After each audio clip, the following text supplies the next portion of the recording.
pemuda muslim keren dan hebat di sekitar Nabi.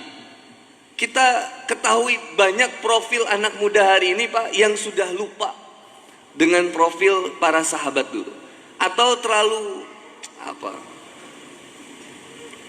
mengidolakan masa lalu sehingga lupa untuk dibawa sebagai contoh di masa hari ini. Sebelum ke masa Nabi, dulu ada yang namanya Abu Bakar Al-Miski, seorang anak muda tukang reparasi alat-alat dapur.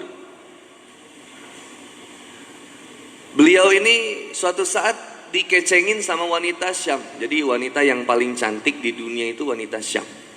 Cantiknya luar biasa, nggak akan ada di Bali ini. Oh luar biasa, goyang iman kita kalau lihat ini, bahaya. Cantiknya luar biasa. Suatu saat Abu Bakar Al-Miski ini, Abu Bakar ini dikecengin sama wanita Syam ini. Tiap lewat digodain, tiap lewat digodain. Suatu saat dijebaklah Abu Bakar ini, dimasukin ke rumah wanita ini, ditutup pintunya. Bayangin cantiknya luar biasa. Lalu wanita ini bilang, bersetubuhlah denganku, kalau tidak aku akan teriak. Kalau kita di posisi itu mau gimana brother? Halo, assalamualaikum. Anak muda, gimana? Lari. Kalau dia teriak, warga akan datang ke rumahnya. Apakah warga percaya kalau kita akan diperkosa? Enggak akan percaya kayaknya Pak. Abu Bakar Al-Miski dimasukin ke rumahnya, ditutup pintunya oleh wanita itu dan dikatakan, bersetubuhlah denganku, berzinalah denganku, kalau enggak aku akan teriak. Bingung Abu Bakar Al-Miski. Kalau saya teriak, saya keluar, berusaha keluar, wanita ini teriak. Kalau wanita ini teriak, nanti warga akan menyangka saya memperkosanya. Sungguh fitnah yang luar biasa. Akhirnya cerdas Abu Bakar itu, menghindari perzinahan. Caranya gimana?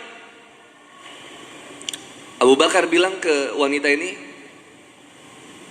silakan kamu tiduran dulu aja di kasur, biar saya bersih-bersih badan dulu di kamar mandi.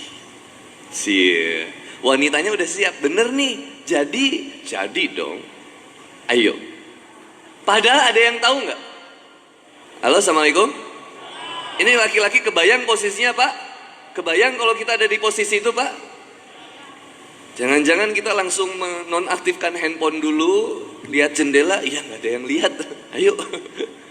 Yang dipilih sama Abu Bakar, disuruh tiduran dulu wanitanya. Silakan kamu tiduran di kasur, tunggu saya di sana, saya mau ke kamar mandi dulu. Lalu kemudian Abu Bakar ke kamar mandi. Ketika Abu Bakar ke kamar mandi, apa yang dilakukan oleh Abu Bakar? Dihancurkan toilet itu, tempat pup, buang air besar, dihancurkan itu, toto ina itu ya, itu dihancurin, diambil isinya, dan seluruh badannya dilumuri dengan kotoran dari septic tank itu, dilumurin semua badannya. Lalu Abu Bakar keluar. Ketika Abu Bakar keluar, kaget wanitanya. Apa yang kamu lakukan? Gila. Ayo bersetubuh dengan aku. Kata Abu Bakar, gak mau. Kamu jijik, kotor, bau, keluar dari rumah saya. Akhirnya Abu Bakar keluar dari rumah itu. Keluar berlari. Dalam satu kisah disebutkan bahwa Abu Bakar Al-Miski ini bahkan diteriaki sama anak kecil yang ada di sekitar itu. Orang gila, bau, tai gitu tuh. Diteriakin itu. Sampai pulang ke rumah. Tapi yang dilakukan Abu Bakar, tersenyum bahagia. Larinya berbahagia. Wah, ketawa dia. Sampai di rumah dia mandi, beliau mandi, selesai mandi, lalu kemudian beliau tidur. Besok paginya, subuhnya, begitu beliau bangun, tubuhnya itu harum. Dan kemudian ketika keluar dari rumah, sahabatnya bilang, "Kamu pakai parfum apa? Kamu nggak pernah hilang parfumnya. Seperti wangi al-miski." Kemudian kata Abu Bakar, sesungguhnya suatu malam saya bermimpi dan didatangi oleh dua orang yang sangat bercahaya, dan dia katakan kepada saya, kau melakukan sesuatu yang tidak pernah dilakukan oleh siapapun di dunia ini. Maka kemudian Allah karuniakan tubuhmu wangi miski sepanjang hari. Sebagai karunia dari Allah, balasan bagi orang yang menghindari zina. Ini profil tabi. Profil sahabat lebih ngeri lagi. Mus'ab bin Umair dalam usia muda sudah menjadi duta pertama dari Islam untuk kemudian menyampaikan dakwah ke Madinah.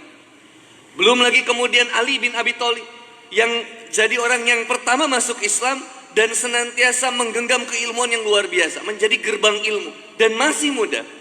Kemudian ada lagi Abdullah ibnu Mas'ud yang suaranya indah, penghafal Quran, yang kita tahu kisahnya beliau pernah membacakan Quran di tengah kaum Quraisy, lalu dipukuli, lalu kemudian pingsan, dibawa, ketika sadar balik lagi ke pasar, baca Quran lagi.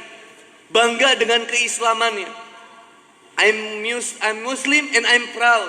Saya Muslim dan saya bangga dengan kemuslimannya. Abdullah bin Mas'ud. Belum lagi kemudian Atab usia 18 tahun sudah menjadi gubernur di Mekah. Belum lagi kemudian Sa'ad bin Abi Waqqas yang pada saat itu menjadi pelempar panah pertama dalam perjuangan Islam. Semuanya usia muda. Tapi kalau relasi dengan saat ini, kalau kita bahas sejarah persahabat kayaknya panjang. Semua profilnya luar biasa. Masih muda-muda. Range usianya Pak 12 tahun sampai 18 tahun, profilnya luar biasa. Pertanyaannya, dengan cara apa kemudian dididik mereka menjadi profil anak muda yang luar biasa? Simple, dikembalikan kepada Quran. Apakah pada saat itu mereka disuruh menghafalkan 30 juz? Enggak. Apakah disuruh kemudian menghafalkan harus hafal? Enggak. Mereka disuruh untuk memaknai, memahami dan menjalankan nilai-nilai Quran. Bukan fokus kepada menghafalkan, bukan fokus kepada ritualnya, tapi yang dirubah, dididik sama Rasulullah Muhammad SAW, perubahan dari kemudian hati kepada akalnya, sehingga akalnya cerdas, mampu menentukan ini nggak boleh, ini boleh, ini baik, ini buruk. Cerdas mereka. Bilal bin Rabah, seorang budak yang luar biasa, hina dianggap oleh kaum Quraisy, tapi jadi cerdas dengan apa? Islam. Cerdasnya dengan Islam. Kita lupa akhirnya pendidikan yang kemudian kita terapkan dari kemudian TK, SD, SMP, SMA sampai kuliah. Kalau mau dilihat TK, SD, SMP, SMA, kuliah, kalau bukan sekolahnya di Islam, sekolah Islam Pak, atau pesantren, berapa persen kita belajar agama? Maka jangan aneh Pak, ngelihat kondisi saat ini pelecehan seksual di mana-mana. 1,2 juta wanita setiap tahunnya aborsi. 2 juta pasangan muda menikah setiap tahunnya, setengahnya cerai. Maka sekarang banyak jambu batu, janda manis baru beranak satu. Pak, bahaya. Serangan infansi janda. Aborsinya banyak, pelecehan seksual banyak. Ada yang lebih ngeri Pak, KDP, kekerasan dalam pacaran. Nikah belum, udah melakukan kekerasan. Kemarin di TV, Bapak kalau lihat di TV, seorang wanita ditusuk dari belakang oleh pacarnya karena tidak mau melayani nafsu dari pasangannya. Ada seorang anak SMP baru usia belasan tahun diperkosa oleh pacarnya dan teman-temannya 7 orang. Ada yang kemudian sampai dibunuh, ada yang wah, siapa yang salah? Padahal tujuan pendidikan Indonesia sesuai dengan Undang-Undang Dasar Negara 1945 adalah menjadikan siswa didik yang beriman, bertakwa, dan berakhlak mulia. Luar biasa. Bapak cek aja itu Pak. Tujuan pendidikan nasional Indonesia masih ada. Tujuan pendidikannya mencetak siswa didik yang beriman, bertakwa, berakhlak mulia. Luar biasa. Kemana sekarang itu? Anak muda kalau ditanya, Assalamualaikum, yang masih sekolah hadir? SMA hadir? Yang kuliah hadir? Kalau sekolah libur sama sekolah masuk, enak libur, enak masuk? Enak ada guru, enak gak ada guru? Jawab dengan jujur. Yang pengen sekolah anaknya atau orang tuanya? Pak, yang maksa sekolah orang tuanya. Anaknya gak semangat sekolah Pak. Anak pun kalau sekolah udah ngikutin FTP. Saya gak mau sebut merek, saya singkat saja. SCTP misalkan. Lihat film-filmnya Pak, yang disuguhi anak muda sekolah itu pacaran, tawuran.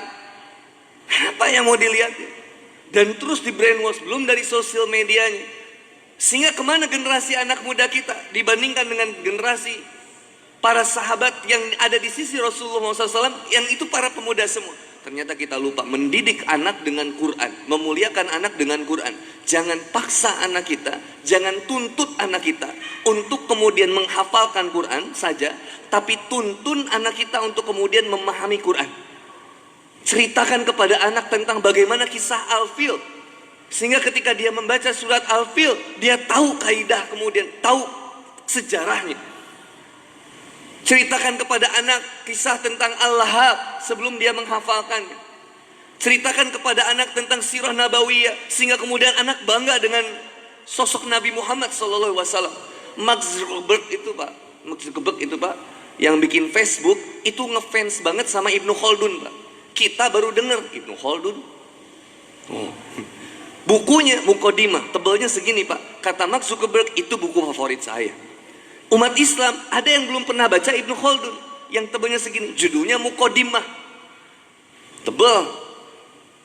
Bahkan kemudian diyakini oleh dunia bahwa Ibnu Khaldun seorang pakar ekonomi berat, sekelas lebih hebat daripada Adam Smith, pemikirannya lebih cerdas daripada Karl Marx.